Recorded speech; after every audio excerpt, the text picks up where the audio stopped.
हमारे शिविरों में मेहमान के रूप में पहुंचे हैं रिटायर्ड कैप्टन जगदीप मलिक जी, जो हरियाणा प्रदेश के पूर्व सैनिक संघ के अधिकारी थे।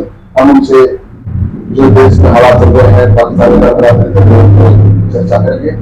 मलिक साहब, आपका हमारे शिविर में स्वागत है।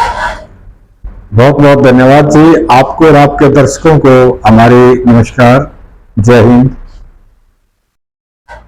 हम आपसे जानना चाहेंगे, जो हालात रात में चल रहे हैं, युद्ध हुआ, सीज फायर हो गया और फिर उसको तोड़ दिया गया, विराम के बाद फिर सीज फायर हो गया, इस ऐसे हालात में हम जानना चाहेंगे कि देश की सेना किस तरह से काम करती है। देखिए, भारत ने तो युद्ध की घोषणा की नहीं थी। भारत ने जो एक्शन लिया था, तो आपको पता है 22 अप्रैल को पहलगांव में हमारे 26 निर्दोष नागरिकों की आतंकवादियों ने हत्या कर दी। उस हत्या के बदले जो सर्जिकल स्ट्राइक थी, ऑपरेशन सिंदूर के नाम से, वो केवल आतंकवादी ठिकानों पर वो आक्रमण किए गए थे। जो मिसाइल का था, ड्रोन का था, किसी भी सैनिक ठिकाने पर या असैनिक ठिकानों पर आक्रमण नहीं हुआ था। वो केवल और केवल आतंकवादियों को सबक सिखाने के लिए ऑपरेशन किया गया और उसमें सैकड़ों के करीब आतंकवादी मारे गए। और जो भारत की जनता में आक्रोश था, उस आक्रोश को सरकार ने जाया नहीं जाने दिया। उस आक्रोश के उसमें एक्शन हुआ और एक्शन से पूरे भारत की आवाम खुश थी। तो जिस तरह से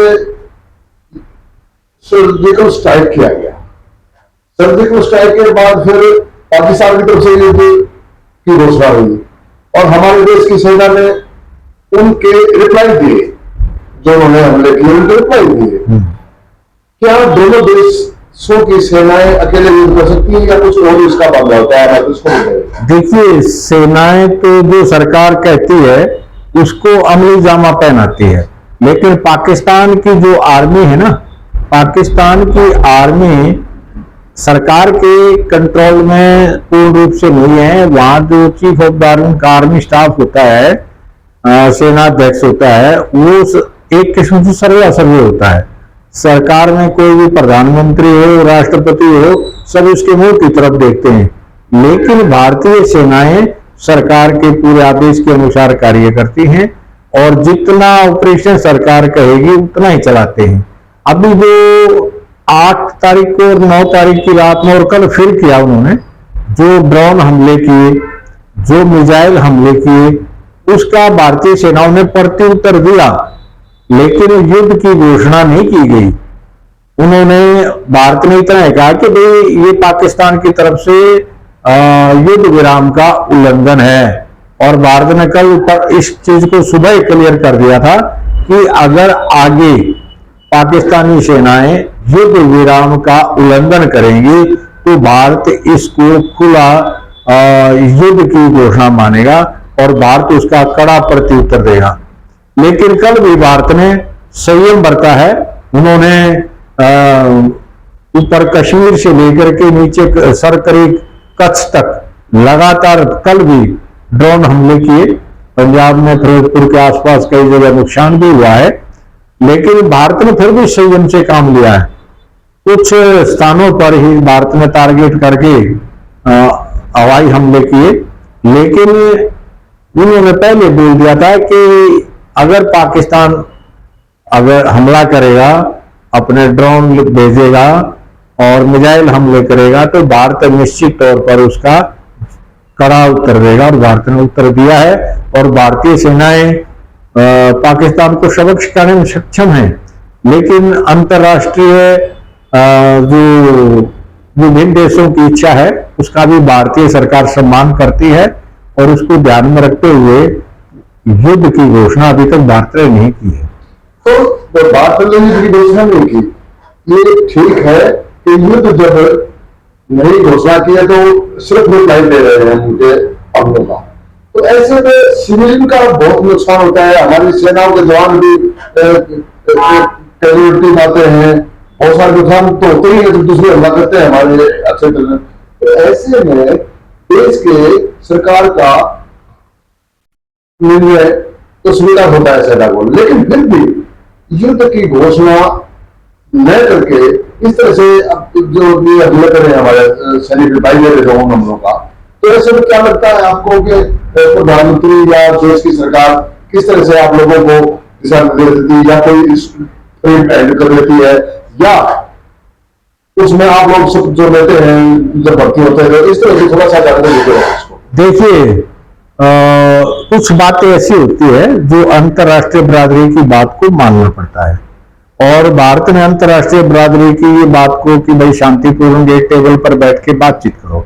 10 तारीख को बातचीत हो गई थी कल कि भाई 12 मई को दोनों तरफ से बैठ करके इस समस्या का हल ढूंढेंगे और शांति की स्थापना करेंगे। तो भारत ने क्लियर कर दिया था कि अगर पाकिस्तान की सेनाएं आज कुछ ऑपरेशन करती है, कुछ आक्रमण जैसी कार्रवाई करती है, तो उसका प्रत्युत्तर जरूर दिया जाएगा, क्योंकि ऐसे में अगर प्रत्युत्तर नहीं देते हैं तो दुश्मन के दिमाग में ये जाता है कि ये तो कुछ दबाव में आ गए।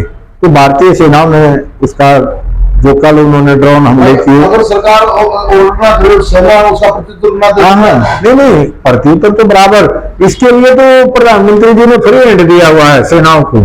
ऐसी बात नहीं है कि वही उत्तर नहीं देंगे। प्रधानमंत्री जी ने कहा है कि हमारी सेनाएं जहां चाहें, जिस प्रकार चाहें, जिस समय चाहें दुश्मन के आक्रमण का प्रत्युत्तर देंगे, कड़ा प्रत्युत्तर देंगे, वो दे रही है। सरकार की तरफ से वो बात नहीं है, लेकिन कुछ का भी उस रखा जाता है जो दूसरे देश बार बार रिक्वेस्ट कर रहे हैं कि शांति की टेबल पर बैठ के बातचीत करो। भारत उसका हिमायती है। भारत हालांकि उससे डबल हमारी सेना है, उनके पास 6 लाख है, हमारे पास 13.5 लाख के करीब सेनाएं हैं, नेवी है, एयरफोर्स है, उससे हमारी हर जगह पावर डबल है। लेकिन फिर भी हम अंतर्राष्ट्रीय और मानवता के नाते उसको थोड़ा सा समय दे रहे हैं।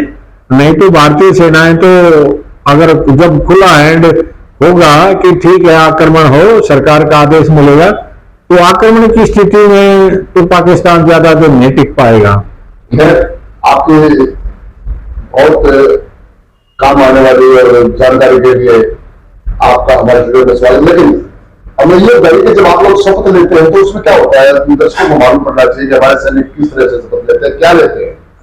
देखिए, जब ट्रेनिंग पूरी होती है सैनिक की, तो ट्रेनिंग पूरी होने के बाद धर्मगुरु जो होते हैं फौज में, पंडित जी कहिए अपने हिंदू धर्म के, तो सिख धर्म की अगर पलटन है तो सिख में वो ग्रंथी जी होते हैं, अगर मुस्लिम उसमें हैं तो उनके लिए कुरान शरीफ के साथ में उनके धर्मगुरु होते हैं।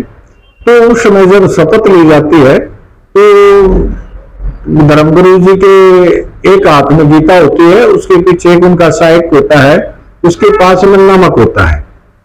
तो नमक की एक चुटकी जीभ पर रखते हैं और गीता पर हाथ रख करके हमने कसम उठाई है कि जल थल नभ के रास्ते देश हित में मुझे जहां भी भेजा जाएगा, मैं अपने प्राणों की बाजी लगाकर वहां पर जाऊंगा, और राष्ट्र को अगर राष्ट्र के हित में अगर हमारे प्राण जाएं तो मैं खुशी खुशी देने के लिए तैयार हूं। और देखिए, एक सैनिक की कोई भी हो, एक सैनिक की अंतिम इच्छा होती है कि अगर मैं देश के काम आऊं तो मैं तिरंगे में लिपट करके मेरे पार्थिव देह घर पर जाए, वो उसके लिए सबसे बड़ा सम्मान है। आप देख रहे थे कैप्टन बिल्कुल मलिक को, जिन्होंने बहुत सारी जानकारी दी युद्ध के बारे में दी, युद्धगाम के बारे में दी, और जो हमले होते हुए और सब के बारे में बताया। आप अपडेट भी देखते रहे, कैमरामैन विजय सिंह के साथ चीफ एडिटर डॉक्टर बैराज।